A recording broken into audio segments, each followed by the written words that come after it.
Hello students. Okay, देखो, जब हम ऑनलाइन क्लास में पढ़ा रहे हैं तो उसमें तो कभी कभार ऐसी प्रॉब्लम आती है कि आवाज़ नहीं आ रही किसी बच्चे का स्क्रीन शेयर नहीं हो रही। तो इसका बस यही सॉल्यूशन है कि यहाँ पे जो वीडियो लेक्चर्स है इसको भी तुम यहाँ से भी सीखो, यहाँ से भी पढ़ाई करो। ठीक है, तो इसके लिए मैं ये वीडियो लेक्चर्स बना रहा हूँ ताकि जो है प्रॉपर कम्युनिकेशन हो पाए। ठीक है, और प्रॉपरली बच्चों को समझ में आ पाए। तो आज जो हम पढ़ेंगे, हमारा फर्स्ट टॉपिक है पाई चार्ट।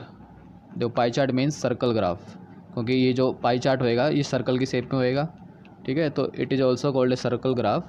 अब इसकी डेफिनेशन यहाँ से नोट करनी है। डेफिनेशन देखो, it is a circular graph where a circle is divided into sectors. The sector represent observations of the given data. यानी कि सर्कुलर की फॉर्म में होता है, सर्कुलर ग्राफ यानी सर्कल की शेप में होएगा, इस तरह से होएगा ये। ठीक है, and then where a circle is divided into sectors. तो सपोज करो ये सेंटर ऑफ द सर्कल है और सेक्टर्स में डिवाइड हो गया है। यानी कि देखो, सेक्टर क्या होता है? Area between two radii and centre of the circle. तो जैसे एक ये जो है, this is first radius, this is second radius. ठीक है, this is centre of the circle and this is arc of the circle. तो इन सब के बीच में जो एरिया आ गया, यानी ये जो पोर्शन हो गया, दिस इज कॉल्ड सेक्टर। ठीक है, तो इसी तरह से बाकी सेक्टर्स बन जाते हैं यहाँ पे। जैसे जैसे ये फर्स्ट सेक्टर बन गया, ये सेकंड सेक्टर बन गया, ये फर्स्ट, ये सेकंड, ये थर्ड। ठीक है, तो कुछ सेक्टर्स बन जाते हैं। ठीक है, ये जो सेक्टर्स होते हैं इन्हें कहते हैं observations of the given data. ठीक है, अब इसमें कुछ एंगल्स ही बन रहे हैं। सपोज करो जैसे ये एक एंगल बन गया, ये एक एंगल बन गया, ये भी एक एंगल बन गया, ये एंगल बन रहे हैं सेंटर पे, तो इन्हें हम कहते हैं सेंट्रल एंगल्स। तो सेंट्रल एंगल निकालने का एक फॉर्मूला होता है। ठीक है, इस फॉर्मूले को नोट करना है, that central angle is equal to frequency upon में sum of frequencies into 360 degree. ठीक है, इसकी हेल्प से हम सेंट्रल एंगल्स निकालेंगे। जैसे ये एंगल 1, 2 और 3 है, इनकी वैल्यूज हम फाइंड करेंगे। तो ये फॉर्मूला याद होना चाहिए। इसी की हेल्प से हमको सेंट्रल एंगल्स निकालने हैं और फिर इसी की हेल्प से हमको पाई चार्ट बनाना होता है। ओके, अब एक क्वेश्चन है। क्वेश्चन देखो, ध्यान से समझो इस क्वेश्चन को। We have to draw a pie chart. हमें पाई चार्ट ड्रॉ करना है of the data given below. एक हमारे पास एक डाटा है, इसकी हेल्प से हमको एक पाई चार्ट बनाना है। अब डाटा देखो क्या है, data is a time spend by a child during a day. यानी कि a day means it has 24 hours. तो 24 आवर्स में कोई भी एक बच्चा किस तरह से अपने टाइम को स्पेंड कर रहा है, वो वाला डाटा यहाँ पे गिवन है। ठीक है, डाटा देखो, जो स्लीप है वो यानी 8 घंटे के लिए सो रहा है, 6 आवर्स के लिए स्कूल जा रहा है, फिर होमवर्क कर रहा है 4 आवर्स के लिए, और खेलने के लिए है 4 आवर्स, और अदर एक्टिविटीज़ के लिए 2 आवर्स। ठीक है, तो इस तरह से ये पूरा 24 आवर्स में जो इसका शेड्यूल है वो हमको गिवन है। ठीक है, देखो 8 + 6 14 + 4 18 + 2 20 + 4 24। ठीक है, 24 आवर्स में यानी जो जो जो एक्टिविटीज़ कर रहा है वो सब इसमें दे रखा है। अब इस डाटा को हमें कन्वर्ट करना है इनटू ए पाई चार्ट। तो देखो, पाई चार्ट बनाने के लिए we will make a table like this. इस तरह से हम एक टेबल बना लेंगे और फिर यहाँ पे हम लिख देंगे ऑब्जर्वेशन, यहाँ पे फ्रीक्वेंसी और यहाँ पे सेंट्रल एंगल। देखो, इस तरह से observation, frequency and central angle. चलो यहाँ पे सेंट्रल एंगल का फॉर्मूला भी लिख देता हूँ मैं, वही फॉर्मूला है जो ऊपर हमने किया था। ठीक है, so this is equal to F means frequency and then this means sum of frequencies. ठीक है, सम ऑफ फ्रीक्वेंसीज का सिंबल होता है ये, इनटू इनटू हमारा क्या था 360 डिग्री, तो यहाँ पे भी इनटू 360 डिग्री। अब देखो, फर्स्ट है स्लीप। ठीक है, ऐसे में फिर नेक्स्ट है स्कूल, फिर होमवर्क, ये सब पूरा लिख देता हूँ। ठीक है, sleep, school, homework, play and than others. ठीक है, इस तरह से लिख दो। अब इनकी जो भी कोरस्पॉन्डिंग फ्रीक्वेंसी इनके सामने लिख दो। जैसे स्लीप के लिए है 8।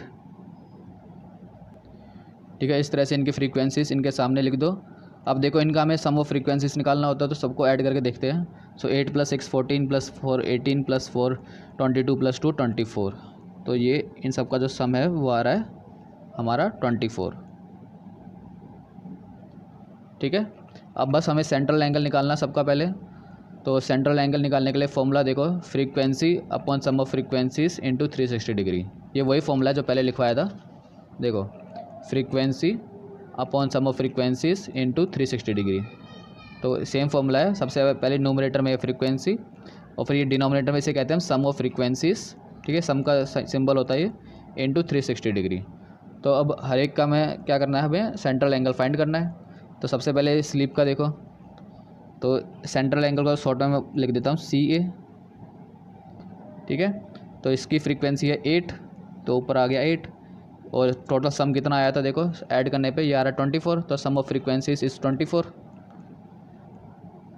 और इसको हमें मल्टीप्लाई करना है इनटू 360 डिग्री, ठीक है।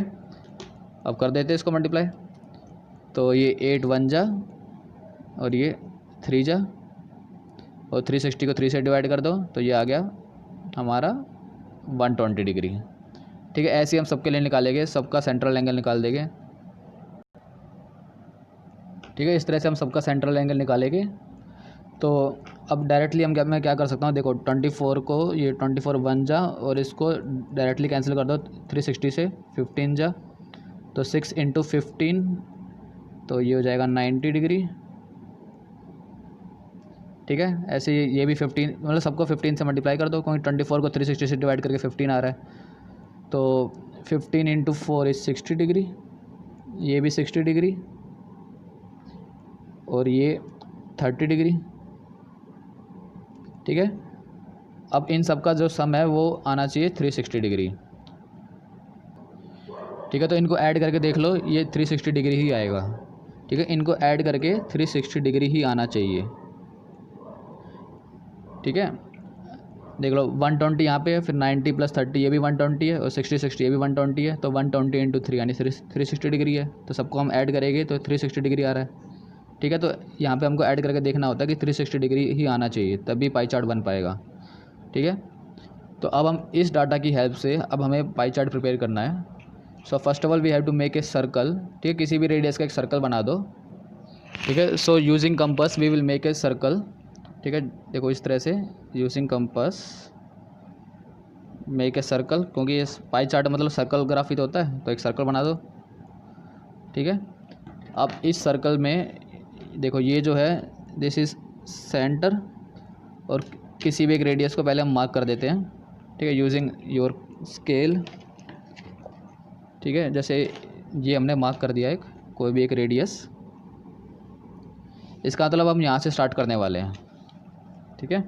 अब देखो जो फर्स्ट एंगल है वो 120 डिग्री, तो using your protractor now you have to make an angle of 120 degree, okay. तो इसकी हेल्प से, डी की हेल्प से या प्रोटेक्टर की हेल्प से अब हम फर्स्ट ऑफ ऑल हमारा जो पहला एंगल है वो 120 डिग्री का, तो इसको यहाँ प्लेस कर दो और 120 डिग्री का एंगल बना देते हैं।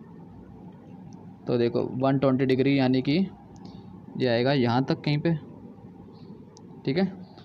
तो सबसे पहले हम बनाएंगे 120 डिग्री का एंगल, तो ये इस तरह से बन जाएगा हमारा 120 डिग्री का एंगल, ठीक है। So this angle is of 120 degree. चलो इसको लिख देते हैं कि ये 120 डिग्री का एंगल बन गया है।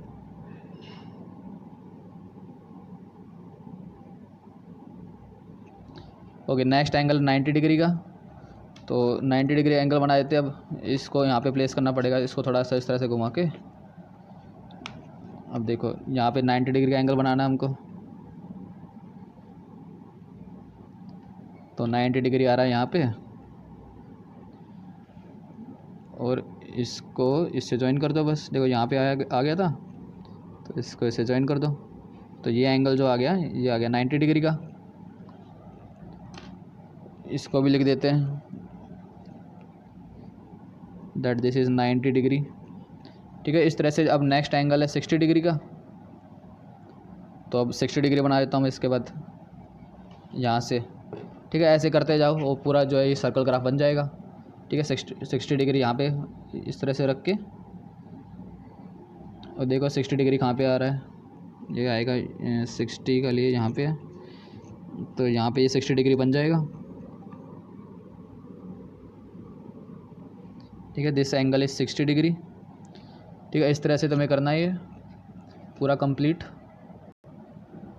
ओके, नेक्स्ट एंगल अब देखो क्या है, नेक्स्ट एंगल भी 60 डिग्री का है और फिर 30 डिग्री का है। तो नेक्स्ट एंगल बना देते हैं अब 60 डिग्री का, तो इसको थोड़ा और घुमा देते हैं यहाँ तक ऐसे, और यहाँ से ले लेता हूँ मैं 60 डिग्री, तो 60 डिग्री आ जाएगा यहाँ पे कहीं पे, ठीक है। तो ये बन गया हमारा 60 डिग्री का एक और एंगल, और ये जब बच जाएगा ये 30 डिग्री का हो जाएगा। ठीक है, देख भी लेते हैं 30 डिग्री का हो रहा है नहीं हो रहा। तो ठीक है, ऐसे भी देख लो, ऐसे भी पता चल जाएगा। तो देखो ये 30 डिग्री पे आ रहा है, ये 0 पे ये, और ये 30 डिग्री पे, तो जो लास्ट एंगल है वो 30 डिग्री का बन गया है। ठीक है, तो ये पूरा चेक भी हो गया मतलब। तो बस लिख दो इसमें कि कौन सा एंगल कितने का बनाया था हमने। तो ये 60 डिग्री का है, और जो लास्ट एंगल है ये है 30 डिग्री का। ओके, अब इनके हम क्रॉसपॉन्डिंग जो ऑब्जर्वेशन है वो लिख देते हैं। देखो जैसे ये 120 डिग्री जिसकी फ्रीक्वेंसी है उस टाइम ऑब्जर्वेशन क्या है, स्लीप। तो यानी कि ये स्लीप आ जाएगा यहाँ पे, क्योंकि जो सेक्टर होता है वो ऑब्जर्वेशन रिप्रेजेंट करता है। तो ये जो सेक्टर है ये वाला, इससे हम लिख देंगे स्लीप। ठीक है, ऐसे ही सब में जो भी इनके ऑब्जर्वेशन है वो लिख दो। ठीक है, ये स्कूल है, फिर नेक्स्ट है होमवर्क। ठीक है, SW means homework, then play, और फिर अदर। ठीक है, others. So that's how we have to prepare a pie chart. ठीक है, इस तरह से इस डाटा को देखते हुए हमें पाई चार्ट बनाना है, इस डाटा को देखते हुए। ठीक है, तो क्वेश्चन आएगा ड्रॉ ए पाई चार्ट। तो सबसे पहले तुमको हर एक ऑब्जर्वेशन की कोरोस्पॉन्डिंग जो सेंट्रल जो एंगल है, सेंट्रल एंगल हमको फाइंड करना पड़ेगा। और जैसे हम सेंट्रल एंगल फाइंड कर देंगे, हम उनको ऐड करके देखो 360 डिग्री होना चाहिए, और फिर इसी को जो है सर्कल ग्राफ में इस तरह से हम कन्वर्ट कर देंगे, जैसे अभी मैंने इस वीडियो में दिखाया था। ठीक है, तो अच्छे से सबको समझ में आया होगा। जहाँ पे अगर कुछ कोई डाउट है तो दोबारा से वीडियो को देखो, वहाँ पे पॉज करके देखो। ठीक है, और जो है समझने की कोशिश करना है यहाँ से। ठीक है, और अच्छे से देख लो किस तरह से बन गया है ये पूरा सर्कल। सर्कल की शेप आनी चाहिए, और इन सबका जो सम है वो 360 डिग्री होना चाहिए। ठीक है, वो तो खैर 360 डिग्री आएगा ही, ये हमने पहले यहीं पे चेक कर लेना है ये कि इन सबका जो सम है वो 360 डिग्री आ रहा है नहीं आ रहा। ठीक है, ये चेक करके तभी हम जो है पाई चार्ट बनाएंगे। ठीक है, इस तरह से कंप्लीट पाई चार्ट बन गया है।